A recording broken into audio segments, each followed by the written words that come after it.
COVID-19 belum juga berakhir. Sudah setahun lebih kita diperhadapkan dengan pandemi COVID dan berada di bawah tekanan pandemi COVID-19. Hal ini memberikan dampak yang begitu besar terhadap berbagai bidang kehidupan, baik dalam bidang politik, ekonomi, sosial, budaya, psikologi, dan berbagai bidang kehidupan lainnya. Tak terkecuali juga tentunya dalam bidang pendidikan kita. Sebelum pandemi COVID-19 juga bahkan bidang pendidikan kita sudah diperhadapkan dengan berbagai macam tantangan. Hal ini tentu saja memberikan atau menuntut ketahanan sikap adaptif hingga pembenahan dalam bidang pendidikan, baik dari segi infrastruktur, suprastruktur, hingga pemaknaan terhadap pendidikan itu sendiri. Pada hari ini bersama saya, Hilda, kita dalam program Ngobrol Nusantara, bukan sekedar ngobrol. Telah hadir bersama saya Bapak Yusuf Blegur sebagai Ketua Program Studi PJKR Pukau Kupang, yang selama ini dalam program studinya sudah dicanangkan suatu program yang pada dasarnya atau berniat membantu mahasiswa dalam percepatan studi. Untuk menghemat waktu, saya langsung ke Bapak Yusuf Blegur. Pada hari ini, terima kasih sudah menyediakan waktu untuk hadir bersama kami dalam Ngobrol Nusantara, bukan sekedar ngobrol. Program percepatan studi yang dicanangkan di program studi Bapak mungkin bisa dijelaskan atau digambarkan Bapak. Ya, baik. Terima kasih Nona Hilda ya, yang pada sore hari ini memang berdiskusi. Jadi kami di program studi PJKR sendiri memang, karena saya juga baru kurang lebih 2 tahun. Jadi salah satu agenda besar saya adalah dorong percepatan studi. Karena sepanjang ini kita tahu bahwa waktu studi mahasiswa itu juga ternyata menentukan ini indikator pemenuhan akreditasi. Jadi kalau anak itu wisuda di atas semester 12, maka dia pembuatan semakin menurun untuk instrumen akreditasi. Demikian juga dia kalau lebih cepat dari semester 7. Nah, oleh sebab itu kami berpikir bahwa sebenarnya apa yang bisa kita buat secara kelembagaan dalam dengan organ program studi untuk membantu mahasiswa ini dia melakukan percepatan studi. Nah, pertimbangan kami sederhana, Ibu Nona Hilda. Yang pertama itu ketika mereka lambat studi pasti membengkak pada operasional kuliahnya, baik itu dia punya regis, dia punya kos dan lain sebagainya. Yang kedua, peluang kerja. Nah, oleh sebab itu kita buat. Nah, kami menyortir itu beberapa belakangan data terakhir ini, bahkan kami di program studi PJKR sendiri yang akan wisuda di bulan Maret depan ini, kami masih merekam ada sekitar 15 orang itu berada di semester 13. Nah, ini angka yang cukup tinggi, jadi kami mulai pikirkan. Jadi yang pertama itu kami mulai buat dari faktor eksternal ya. Eksternal ini kami mulai sikapi dengan misalnya waktu mereka studi itu mereka menyelesaikan tugas akhir. Nah, dan Nona Hilda juga masih pasti tahu ya, untuk orang mau wisuda tepat waktu pasti dia tidak boleh tunggak mata kuliah.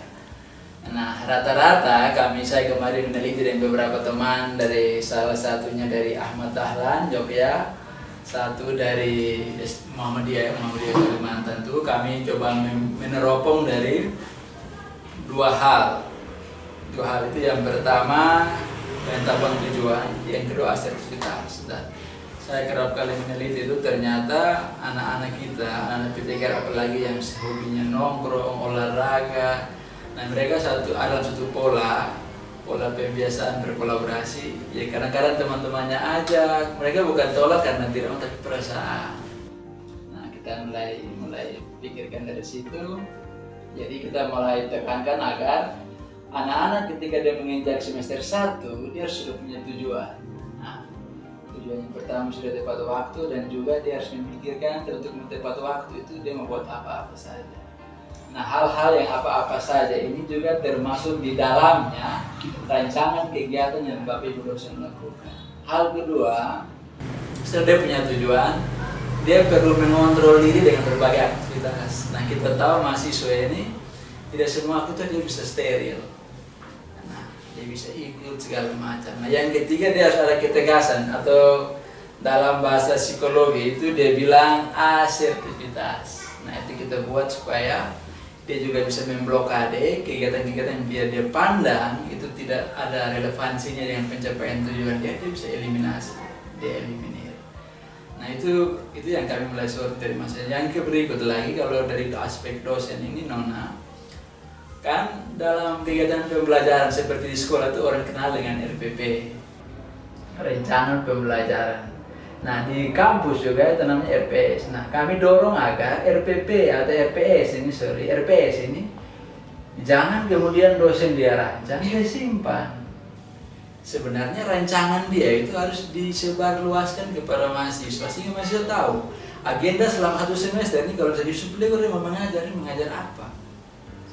Nah itu di dalamnya juga mungkin dia sudah cantumkan tugas-tugas. Jadi kalau mahasiswa yang dia cekatan dalam tanda petik dia bisa curi start. Nah, silakan. Kegiatan-kegiatan real yang dilakukan dalam program percepatan studi itu seperti apa? Yang pertama pelatihan kepada mahasiswa. Seperti sekarang ini kan kita aktif untuk melakukan pelatihan misalnya penyusunan skrip sesuai template. Nah, yang kedua untuk khusus tugas akhir ya Nona, kami mulai berikan kesempatan kepada mahasiswa dia mulai pilih dia pembimbing sendiri. Dia ajukan judul dia sendiri, dia pilih. Jadi segala macam ruang itu kita berikan. Nah dalam program studi kami misalnya anak-anak dia ajukan dia punya TOR, itu kami biasa tidak dalam tanda petik tidak tolak. Selama ajuan dia itu yang pertama dia pilih dosen pembimbing sesuai kompetensinya. Kan kami sedangkan siapkan form itu Nona, dia pilih judul dan dia pilih 4 calon pembimbing dengan rasionalisasinya. Nah, jadi dia mau pilih sublek alasannya apa, dia mau pilih dokter Andreas itu alasannya apa. Nah alasan-alasan dia itu yang kami jadikan pertimbangan bahwa pemilihan dia itu tepat. Yang kedua kita flashback sebelumnya. Di mata kuliah seminar itu ada di semester 7 Nona. Nah kami sekarang pertimbangkan dengan akselerasi program kampus mengajar Mas Menteri ini, anak-anak semester 7 walaupun di sementara seminar dia bisa pada saat yang bersamaan ajukan judul untuk tugas akhirnya. Jadi kalau misalnya anak-anak yang dia cepat, dia mungkin di semester 8 dia bisa selesai. Nah itu beberapa hal yang kami pikirkan agar teman-teman dosen dan mahasiswa ini dia terlibatan. Kami sekarang ini kan baru ada selesai hibah-hibah, ada masih sementara berjalan hibah-hibah. Jadi dalam satu hibah skim itu kan dia cantumkan bahwa setiap dosen yang ingin melibatkan penelitian itu harus melibatkan mahasiswa minimal 5 orang, baik skim penelitian maupun skim pengembangan. Nah 5 orang yang mereka terlibat itu nanti ada aktivitas mereka itu dikonversi kepada mata kuliah. Jadi dia mungkin tidak perlu kuliah di dalam kelas, tapi waktu dia libatkan di dalam kegiatan penelitian dosen, dalam kegiatan penelitian ini kasus untuk penelitian ada banyak skim yang ditawarkan. Ini Bapak hanya satu kasus, kan ada 8 skim. Nah tinggal dikonversi, mata kuliah ini apa? Misalnya saya kemarin ikut untuk PKM dengan judul ini masih dalam rencana atau masih dikompetisikan belum lulus.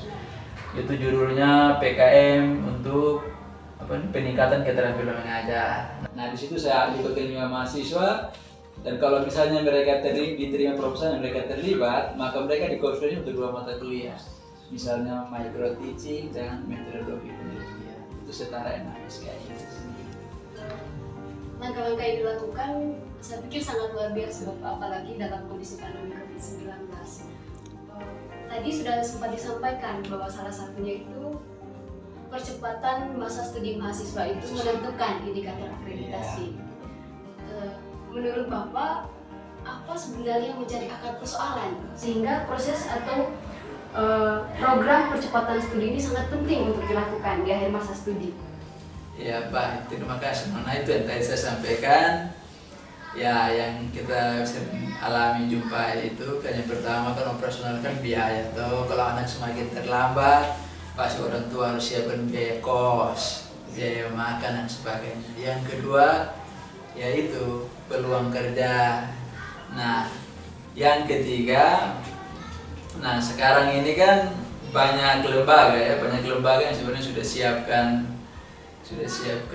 lapangan pekerjaan. Memang ada yang menyarankan ijazah, ada juga yang tidak. Tetapi paling tidak setelah mereka wisuda itu mereka punya pengalaman yang lebih besar untuk berkarya di luar. Misalnya kalau mereka mau bersama-sama untuk kami mau ke sekolah lagi, mereka bisa cari beasiswa, kan tentu harusnya waktu studi yang cepat. Tetapi yang paling penting kita garis bawahi dari program Kementerian atau Mas Nadiem ini adalah dengan program MBKM itu, karena kita kalau lihat siklusnya ini Nona, banyak anak-anak yang kemudian wisuda tapi mereka belum siap untuk bekerja. Mereka belum siap nih dalam pengertian apakah itu soal kemampuannya kah atau apanya, tingkat kompetisinya. Apalagi kita kalau lihat sekarang di skim-skim pemerintah, program itu seleksi sangat ketat. Memang kita juga dorong anak-anak itu tidak serta-merta terlalu bergantung pada ASN, aparatur sipil negara, tapi paling tidak dengan lebih cepat mereka wisuda itu mereka bisa berkreasi lebih luas, bisa berkolaborasi dengan rekan-rekannya, membangun satu konsep. Ini kita harus buat ini, kita harus buat ini. Tidak serta-merta dong harus tunggu tes PNS kalau tidak tes, jalan-jalan saja. Berarti pada dasarnya penghadiran program percepatan studi karena mengingat bahwa ini adalah salah satu indikator akreditasi. Selain itu juga untuk mendukung kondisi ekonomi yang merupakan dampak dari kehadiran pandemi COVID juga. Apalagi COVID ini mana? Saya kemudian berpikir bahwa institusi pendidikan khususnya di kampus merupakan satu institusi ilmiah, bahwa dari dia sejak masuk hingga 4 tahun ataupun lebih dia menyelesaikan studinya, dia tidak terlepas dari proses-proses ilmiah, misalnya dari pembuatan karya ilmiah, atau mungkin seperti salah satunya satu inovasi yang sangat luar biasa dari Bapak, bahwa penelitian yang dilakukan dosen itu harus membuat atau menghadirkan partisipasi mahasiswa juga. Bagaimana dengan proses 4 atau tahun-tahun sebelumnya? Karena mereka sudah diperhadapkan dengan proses misalnya pembuatan karya ilmiah. Apakah menurut Bapak ini bukan merupakan suatu proses pengulangan, selain Bapak memang ini memberikan dukungan yang besar untuk mahasiswa? Tetapi paling tidak setelah mereka wisuda itu mereka punya pengalaman yang lebih besar untuk berkarya di luar. Misalnya kalau mereka mau bersama-sama untuk kami mau ke sekolah lagi, mereka bisa cari beasiswa, kan tentu harusnya waktu studi yang cepat. Tetapi yang paling penting kita garis bawahi dari program Kementerian atau Mas Nadiem ini adalah dengan program MBKM itu, karena kita kalau lihat siklusnya ini Nona, banyak anak-anak yang kemudian wisuda tapi mereka belum siap untuk bekerja. Mereka belum siap nih dalam pengertian apakah itu soal kemampuannya kah atau apanya, tingkat kompetisinya. Apalagi kita kalau lihat sekarang di skim-skim pemerintah, program itu seleksinya sangat ketat. Memang kita juga dorong anak-anak itu tidak serta-merta terlalu bergantung pada ASN, aparatur sipil negara, tapi paling tidak dengan lebih cepat mereka wisuda itu mereka bisa berkreasi lebih luas, bisa berkolaborasi dengan rekan-rekannya, membangun satu konsep. Ini kita harus buat ini, kita harus buat ini. Tidak serta-merta dong harus tunggu tes PNS kalau tidak tes, jalan-jalan saja. Berarti pada dasarnya penghadiran program percepatan studi karena mengingat bahwa ini adalah salah satu indikator akreditasi. Selain itu juga untuk mendukung kondisi ekonomi yang merupakan dampak dari kehadiran pandemi COVID juga. Apalagi COVID ini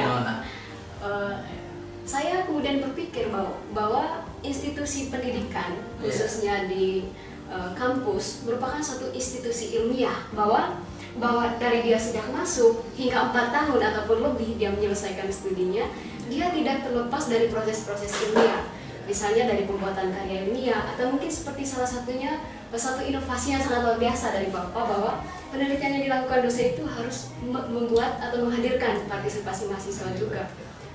Bagaimana dengan proses 4 atau tahun-tahun sebelumnya? Karena mereka sudah diperhadapkan dengan proses misalnya pembuatan karya ilmiah.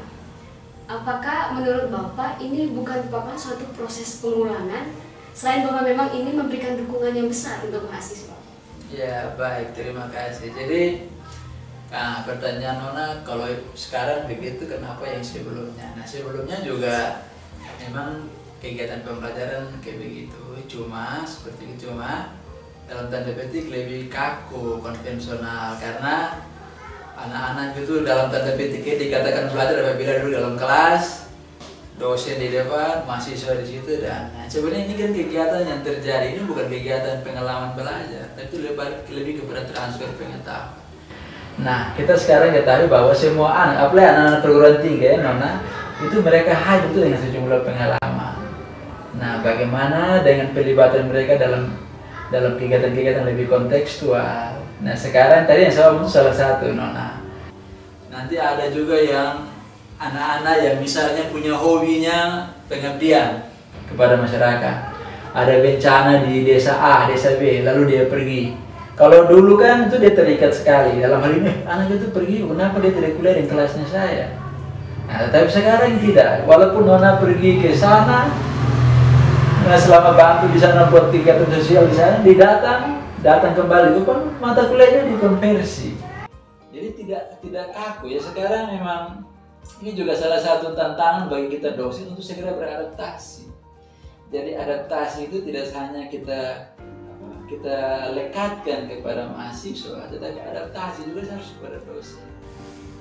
Ini juga akan membantu kurang lebih dari segi kecerdasan sosialnya mahasiswa. Jadi yang lebih selama ini mungkin sering diabaikan ya Pak, kalau di diabaikan. institusi pendidikan khususnya kampus. Nah, kita kalau lihat, ya sekarang di Indonesia sendiri kan masih adopsi konsepnya Andersen, Bloom, Andersen dan kawan-kawannya, yang dimana mereka menilai hanya mempertiga ranah pengetahuan, afeksi, dan psikomotor. Tapi pertanyaan yang menggelitik begini, apakah memang instrumen itu kita sudah akumulasi sebagai kegiatan belajar sebagai indikator penilaian? Tidak. Selama ini kita rata-rata kita hanya pakai ukuran kecerdasan saja, pengetahuan saja. Nah, kita pertanyakan kembali, misalnya, kalau misalnya afeksi juga digunakan, pada bagian mana? Atau Nona tadi katakan kecerdasan sosial digunakan pada bagian mana? Kan hampir rata-rata dalam tanda petik dosen-dosen itu abaikan, atau kita guru-guru. Ya, kita ukur bahwa kecerdasan orang itu hanya ketika nilai tulisnya begini, nilai-nilainya begini, tidak lebih dari itu. Nah, apalagi bentuk-bentuk tes yang kita gunakan pun masih prematur dalam tanda petik ya.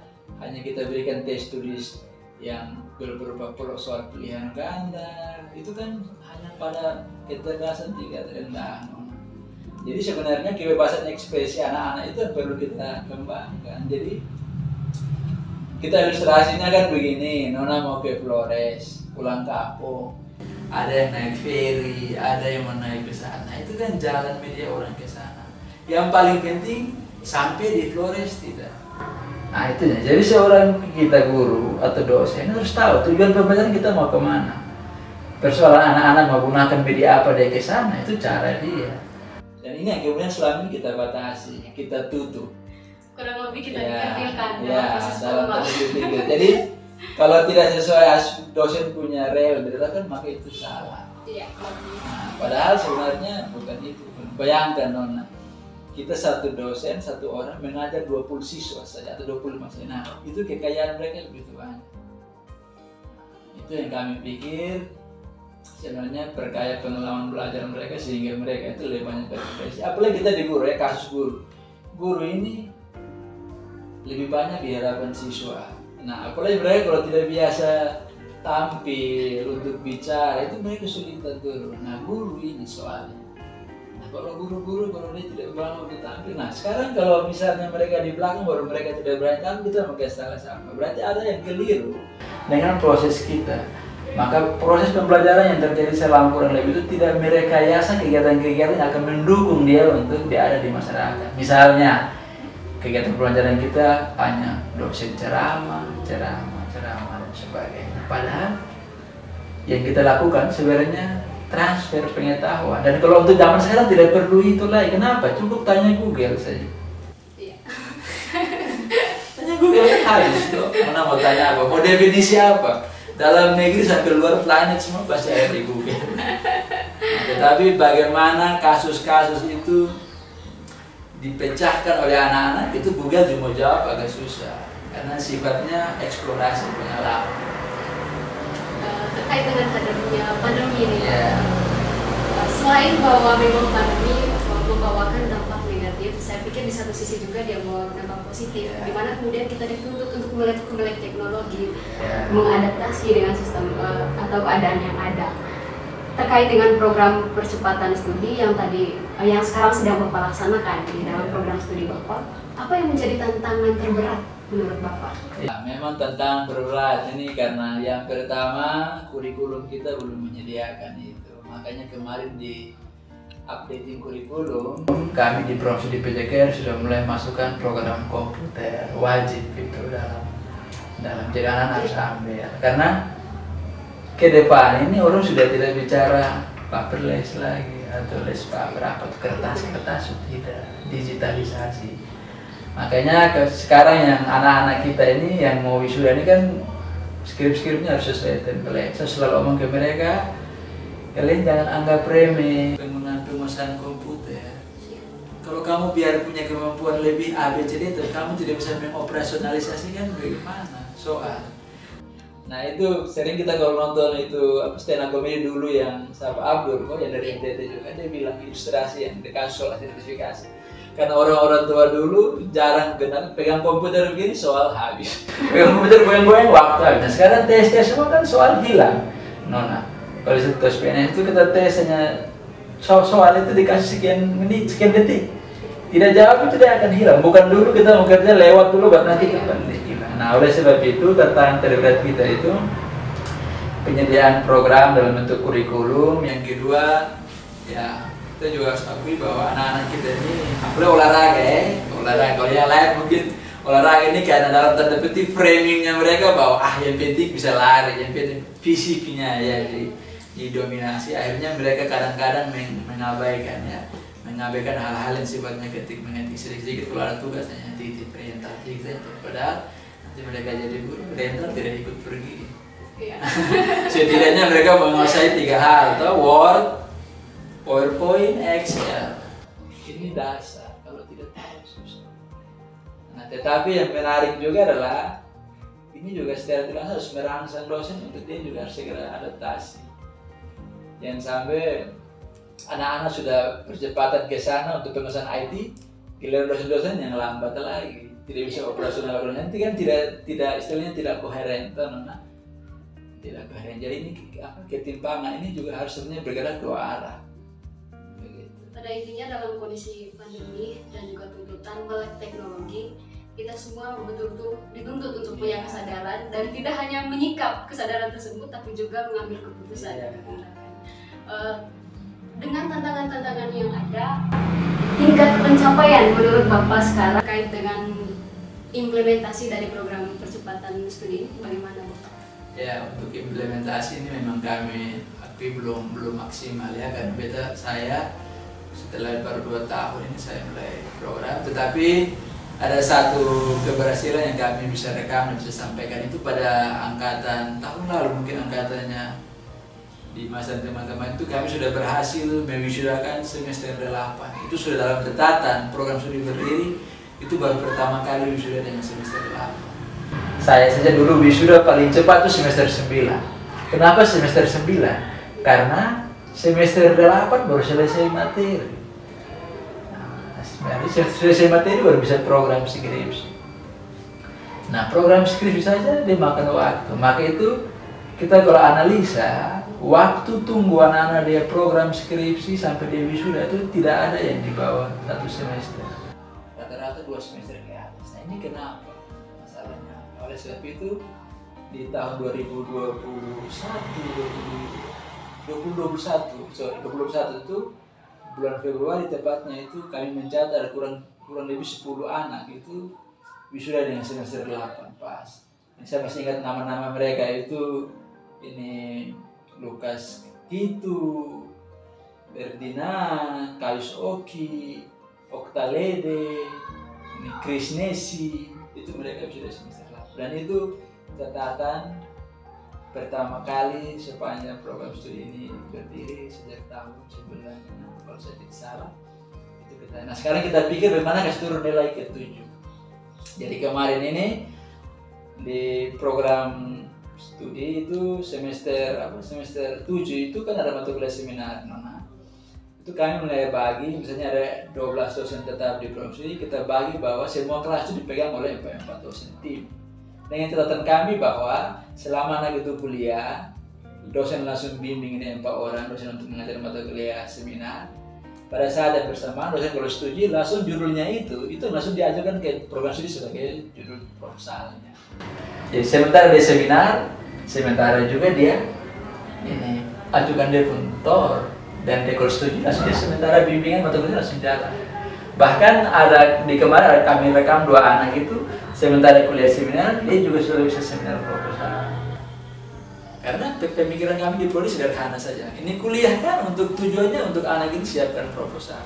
Ya, kalau dia sudah siap walaupun kuliahnya belum habis dan proposal sudah layak untuk diuji, kenapa kita tidak ujikan dia? Bahkan pekerjaan kita akan lebih terhambat. Jadi kita sederhanakan berarti selama dia kuliah anak itu dibimbing oleh 6 dosen. 4 dosen mata kuliah, 2 dosen pembimbing yang ditetapkan oleh prodi. Terkait dengan program percepatan studi tadi, apa sebenarnya target output sama outcome dalam jangka pendek maupun jangka panjang? Ya, dia punya output kan kita pikir yang pertama cepat, tetapi yang kedua dia tidak menyampaikan kualitas. Karena apapun segala rekayasa yang kita siap, kualitas adalah standar. Oleh sebab itu, pekerjaan-pekerjaan prodi dalam bentuk pelatihan, dalam bentuk penyamaan persepsi, bahkan template saja kita prodi sudah siapkan.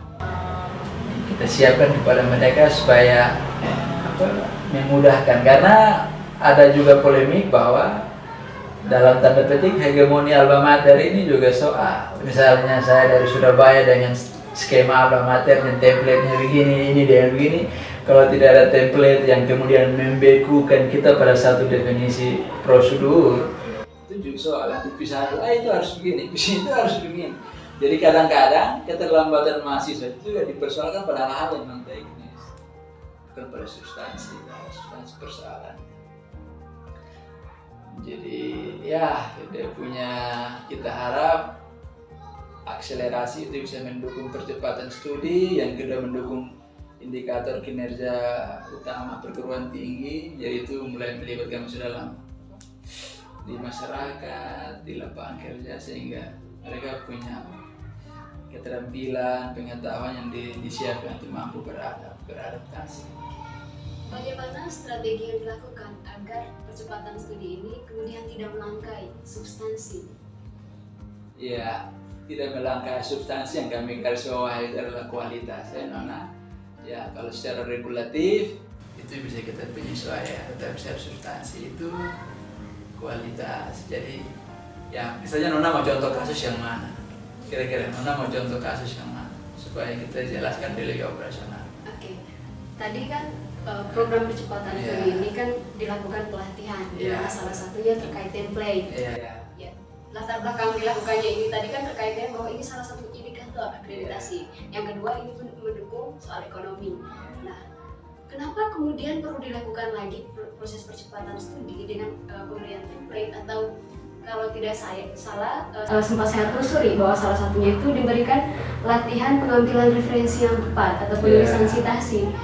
Betul begitu kan? Ya, salah satu materi yang disajikan waktu itu. Sementara kan dalam proses 4 tahun ataupun sudah lebih yang dilalui mahasiswa, ini bukan merupakan suatu hal yang asing lagi. Bahwa kemudian kita perlu mempertanyakan apa sih sebenarnya akar persoalannya. Ya, baik, ini menarik sekali ya. Jadi memang pertanyaan dalam posisi yang ideal dalam pengertian bahwa selama ini kan anak-anak sudah sekolah. Idealnya kalau dosen kasih tugas, kan pasti harus kerja skripsi. Harus kerja makalah. Kerja makalah kan pasti butuh referensi. Dia sudah tulis di daftar pustaka dan kan yang baik. Tetapi kenapa kami pikirkan itu? Karena temuan kami itu memang banyak anak-anak yang belum paham untuk menulis itu. Nah, style sendiri kan ada banyak tuh, Nona. Style menulis untuk kutipan, referensi. Ada IAPA, ada Vancouver, ada Cicap, ada banyak MLA. Nah, kita kemudian itu hanya fokus pada APA. Itu yang kami pikir. Jadi anak-anak olahraga itu tadi saya bilang itu, Nona. Dia mungkin kasusnya agak berbeda dengan divisi. Saya tidak mendiskreditkan teman-teman di PJKR, tetapi ini data yang kami jumpai bahwa ternyata aktivitas menulis mereka itu rendah. Nah, padahal dalam menulis itu bukan semata-mata kita menulisnya, tetapi di situ ada dialog berpikir di sana, ada proses ilmiah di sana. Menulis ini kemudian dientitaskan saja dalam bentuk tertulis. Nah, idealnya kan begitu. Tetapi kan anak-anak mereka dalam tanda petik kan sering mengabaikan. Maka itu saya pikir untuk waktu yang panjang kita juga harus segera memikirkan sistem untuk menyortir indikasi-indikasi plagiasi dan lain-lain. Bahkan di kelas-kelas saya tuh saya sendiri sudah buat. Saya tidak perlu makalah yang tebal-tebal. Originalitas itu yang diperlukan. Kalau bisa yang tulis sepotong 1-2 halaman tidak ada masalah. Tetapi secara substansi kita kuasai, secara meteorologis kita kuasai, dan kita juga bisa mempertanggungjawabkan itu. Nah, kadang-kadang kan kita dipersoalkan pada soal kuantitas, tulis makalah harus banyak, harus ini. Tetapi apakah kita sudah pernah pikirkan aspek isinya, apa yang dia tuliskan, apakah dia bisa mempertanggungjawabkan, apakah rujukannya itu tuh valid, dia tidak copy paste di sana. Nah, ini kan hampir-hampir kita tidak pernah sentuh. Kesadaran terkait soal kondisi ini, apalagi dalam prodi PJK Eropa, saya pikir ini sesuatu yang sangat luar biasa sekali. Namun tadi sempat dibandingkan misalnya dengan anak FISIP. Saya pikir bukan soal FISIP atau PJKN ya Pak, lebih ke mungkin sistem pendidikan kita punya kesadaran tidak soal kondisi ini, atau lebih pada kembali lagi tadi soal pendiskreditan hanya pada proses formal saja. Setelah ada kesadaran tadi Bapak misalnya, ataupun mungkin Bapak sudah melihat ini jauh sebelumnya, karena memang baru 2 tahun ya Bapak menjabat sebagai ketua program studi. Saya kemudian berpikir Bapak, dengan kondisi seperti ininya mahasiswa, seperti yang tadi Bapak sampaikan, kemudian dilakukan program percepatan studi yang notabene pasti kita diperhadapkan dengan waktu yang mepet juga ya Pak. Nah, makanya saya pikir bagaimana sih strateginya Pak? Karena kondisi sebelumnya tadi kan sudah seperti kayak tadi yang Bapak jelaskan nih. Setelahnya kita diperhadapkan dengan waktu yang minim, terus strateginya seperti apa? Sehingga betul-betul nih percepatan studinya dapat, kualitas tulisannya juga dapat. Ya, jadi yang tadi saya jelaskan itu lebih banyak kita pakai anak-anak yang mau tugas akhir Nona, itu lebih banyak kita pakai di sana. Karena itu yang dalam artinya kebutuhan dalam waktu dekat. Mereka sudah tahu. Nah, jadi, tetapi kalau misalnya anak-anak yang dari bawah, nah itu yang kita bilang tadi. Yang pertama, mereka sendiri harus punya roadmap. Nah, sampai juga yang bisa pastikan bahwa anak-anak dari jurusan A, B, C, D itu karena passion dia. Bisa saja karena orang tuanya yang suruh, bisa saja karena kawan yang aja. Ada kan banyak indikator, toh. Jadi setelah kuliah baru, itulah sebabnya kenapa kita tadi saya ngomong yang di atas, sekarang kita mulai dari bawah, kita mulai pikirkan bahwa anak-anak itu dia harus kenal kebutuhan dia, roadmap dia selama dia kuliah.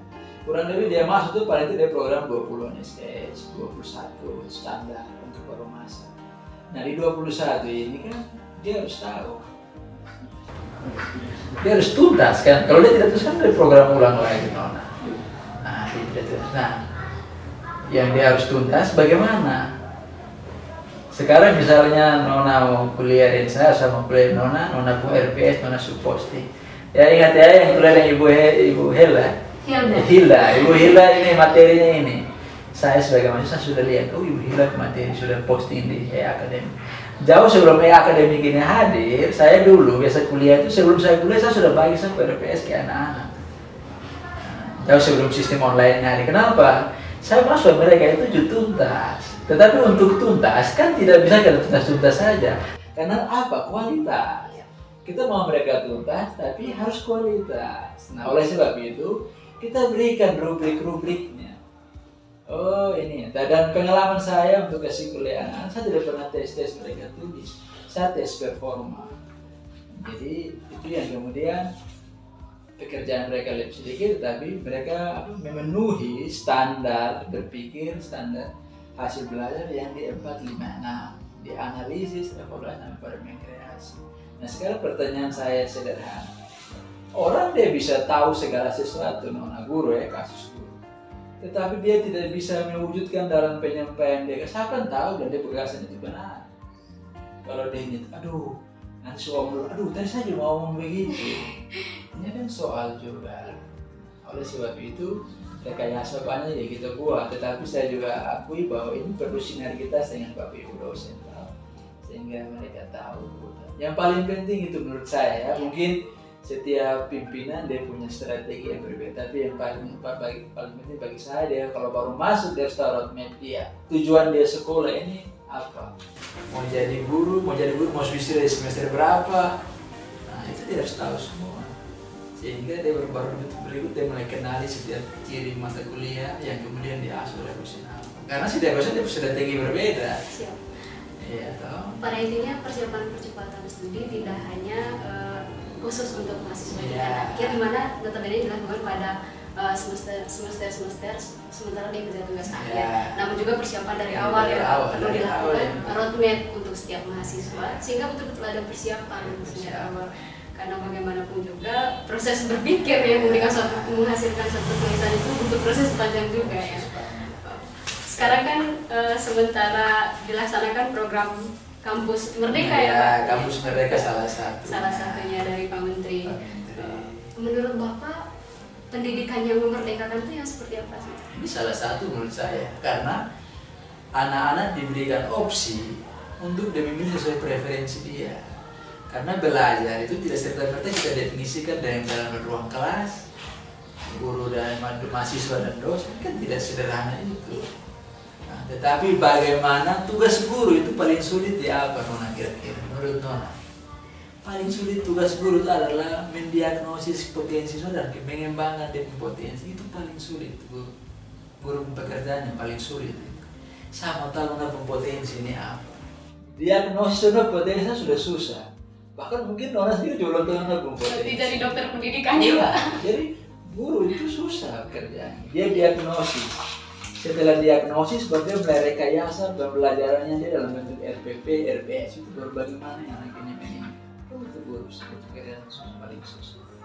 Nah, bagi saya dengan anak-anak, bagi saya mungkin bagi teman-teman yang punya pikiran yang berbeda, tapi bagi saya ini salah satu jalan bahwa anak-anak dia bisa memilih. Tetapi ada salah satu masalah krusial yang perlu kita garis bawahi, masalah integritas. Karena sekarang kebebasan begitu besar diberikan kepada mahasiswa.